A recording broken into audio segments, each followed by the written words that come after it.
Hola, buenos días, tardes o noches, allí donde te encuentres. Bienvenido a mi canal Caminando con Jesús.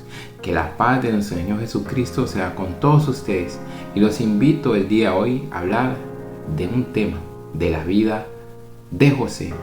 Va a ser de gran edificación y los invito a que se queden en este corto mensaje. Ya regresamos, no se muevan.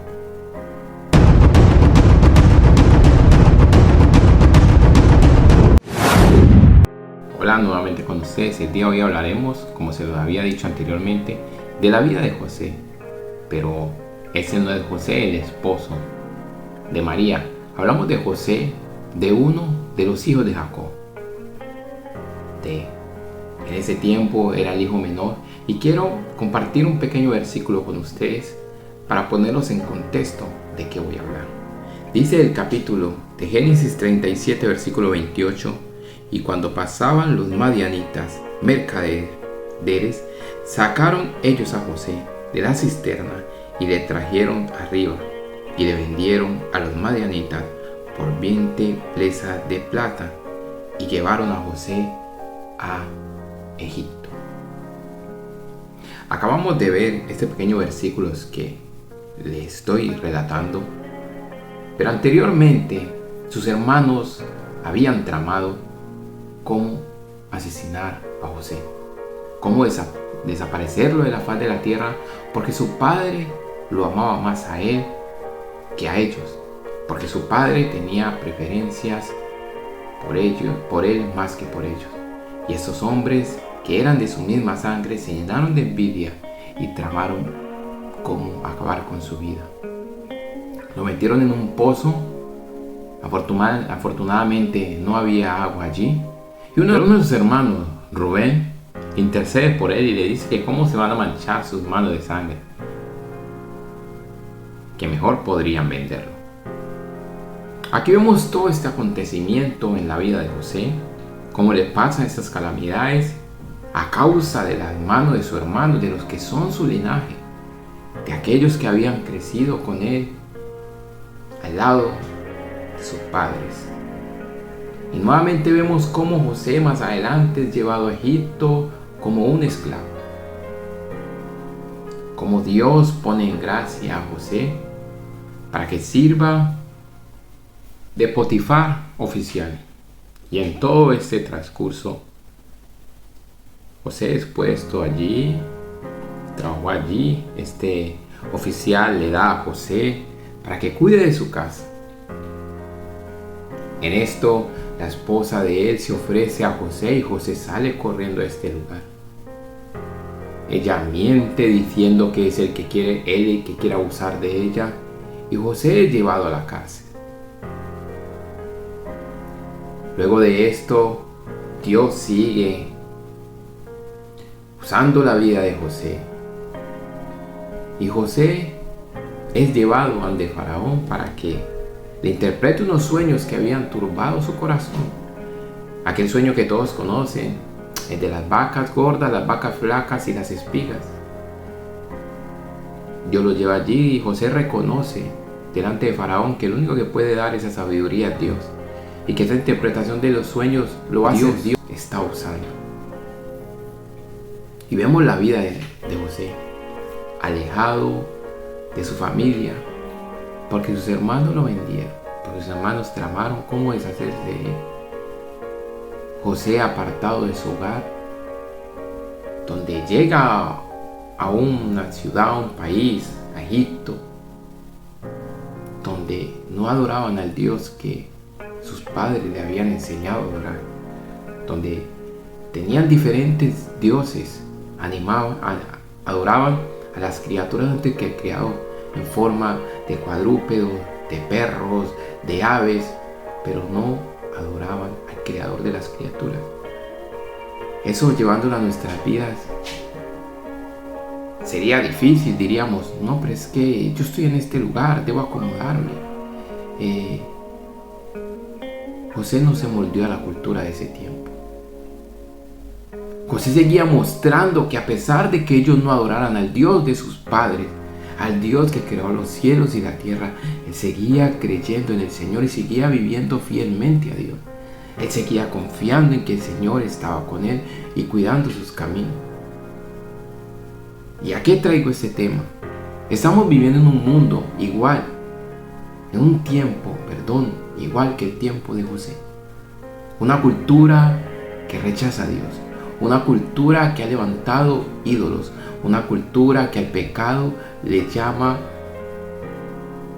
enfermedades, pero que no es pecado. Una cultura que tiene una cosmovisión diferente a la cosmovisión de la Biblia, en que no existe la verdad absoluta, sino que la verdad es relativa, dependiendo de cómo tú la veas. Para ellos, su cosmovisión es una cosmovisión basada simplemente en la cultura del tiempo. Pero para nosotros, los creyentes, nuestra cosmovisión es la cosmovisión bíblica. Igual que José en aquel tiempo, que rechazaban a Dios en este momento, en esa cultura en la que estaban los egipcios, él seguía creyendo y seguía firme en las convicciones de cuál era su Dios. Y quiero terminar mostrándoles ese versículo que reafirma todo lo que vivió José y cómo estaba fundamentado en la esperanza de aquel Dios que siempre lo iba a guardar. Más adelante lo encontramos en Génesis capítulo 45, versículo 4. Entonces dijo José a sus hermanos: acercaos ahora a mí. Y ellos se acercaron. Y él dijo: yo soy José, vuestro hermano, el que vendisteis para Egipto. Ahora pues, no os entristezcáis, ni os pese de haberme vendido acá, porque para preservación de mi vida me envió Dios delante de vosotros. Pues ya había habido 2 años de hambre en medio de la tierra, y aún quedan 5 años en los cuales ni habrá areada ni ciega. Y Dios me envió delante de vosotros para preservaros posteridad sobre la tierra y para daros vida por medio de gran liberación. ¡Qué maravilloso! ¿Podrías pensar tú cuando alguien te hace mal? Mira el mal que le habían hecho sus hermanos. Un mal en el cual pensaron en erradicarlo del mundo, en acabar con su vida. Luego lo venden a los egipcios, donde iría como esclavo. Pero José no le dice: ustedes me vendieron, estoy airado, tengo rencor hacia ustedes. José le dice: Dios me ha puesto en este lugar, es la voluntad del Señor de que yo esté aquí, para ahora ser un siervo para ustedes. ¿Podemos reaccionar nosotros así cuando nos pagan con mal? ¿Podemos dar un bien cuando nos dan mal? ¿Podemos reaccionar como siervos y mirar al cielo y decir: Señor, sea hecha tu voluntad? Tenemos en nuestro corazón la fe de que Dios está en los momentos difíciles de nuestra vida. José pasó un momento muy difícil, fue vendido por sus hermanos, llegó a un lugar, una tierra que él no conocía, a una cultura alejada de Dios, una cultura que adoraba a otros dioses, una cultura politeísta, que no adoraba al Dios de su padre, al Dios que su padre le había enseñado que debía adorar. Y José seguía confiando en ese Dios, José seguía firme en ese Dios. Dios estaba con José. Hoy en día miramos afuera y una cultura rebelde hacia Dios. Una cultura que se mueve por sus emociones y su cosmovisión alejada del Dios que lo creó. ¿Podemos nosotros estar firmes en medio de esta cultura? Y cuando nos pagan con mal, mostrar una cara de siervos y mostrar a Cristo en nuestras vidas. Porque el ejemplo no es José. El ejemplo de nuestra vida no es José, el ejemplo de nuestra vida es Cristo, que se entregó en aquella cruz por nosotros. Aquel que siendo en forma de Dios no escatimó y vino y se hizo en forma de siervo.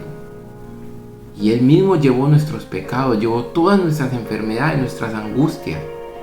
Y por su herida fuimos todos nosotros curados. Porque estábamos muertos en nuestros delitos y pecados. Estábamos en tinieblas y Él es la luz que ha alumbrado nuestros ojos para que ahora podamos poner nuestra fe y nuestra esperanza en Él. Aquellos hombres que están allá afuera amando su cultura, amando la idolatría y sus pecados están allá afuera. Esos hombres están amando las tinieblas.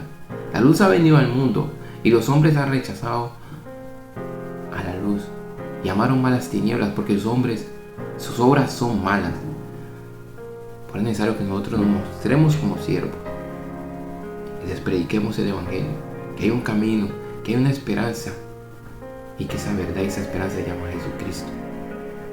Pero no podemos pagar mal con mal. Debemos mostrarnos como siervos. José, cuando sus hermanos vinieron por alimento a Egipto, José pudo haberse desquitado de ellos. Voy a hacer lo mismo que ustedes hicieron conmigo. Puedo acabar con sus vidas o puedo ponerlos como esclavos. Yo puedo ponerlos como esclavos aquí a que me sirvan. Pero José no reaccionó con eso. José no reaccionó así en ningún momento. ¿Cómo reaccionamos con nuestros hermanos en Cristo Jesús?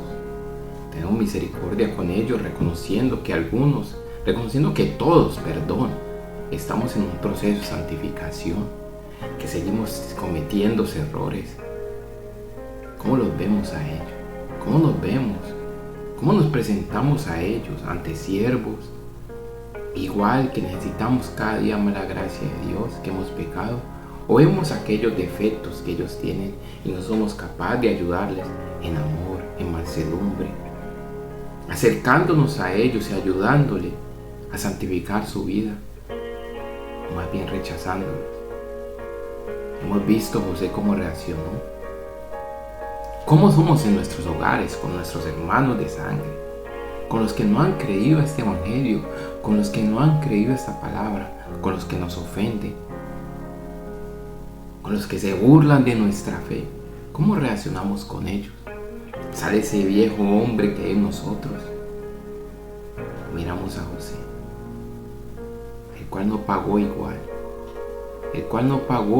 a como hicieron sus hermanos. O Cristo. Somos como Cristo, el mayor ejemplo en nuestras vidas que debemos de ser a la imagen de Él, el cual, recibiendo humillación, en su palabra solamente decía: Padre, perdónalos porque no saben lo que hacen. El cual nosotros éramos pecadores, no éramos perfectos, no somos perfectos, y Él vino a buscarnos a nosotros, siendo pecadores. Este Dios que muestra sus misericordias se renuevan cada mañana con viles pecadores, aún con los que no creen en su palabra. Y su gracia común permite que el sol salga, permite que la lluvia riegue el campo y permite que en su casa haya alimento, aún los que no han creído. Podemos reaccionar así nosotros.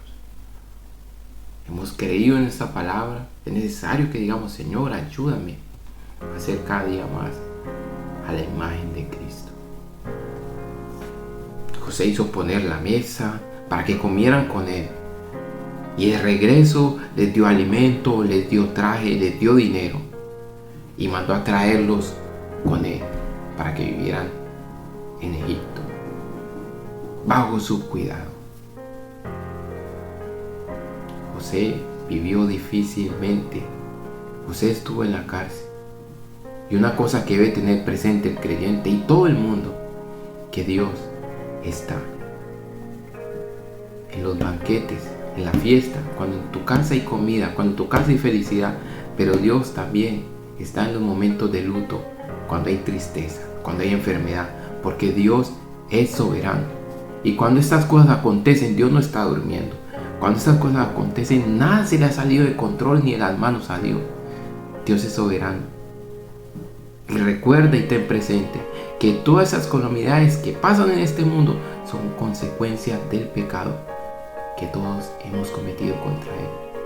Pero debemos poner nuestras esperanzas en Él, porque Él nos ofrece un lugar donde ya no habrá tristeza, no habrá llanto, no habrá muerte, porque Él estará con nosotros hasta el fin.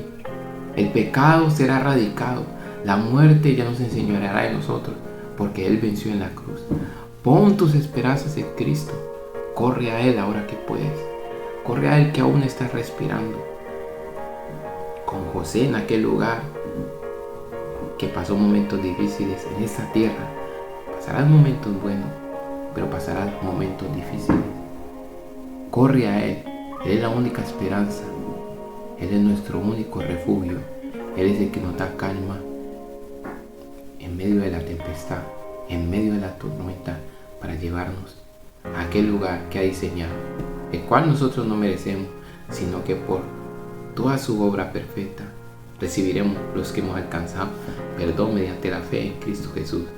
Mi querido hermano, me gustaría que le dieras un pequeño like a este video, pudieras compartirlo y que este mensaje haya sido de edificación para tu vida.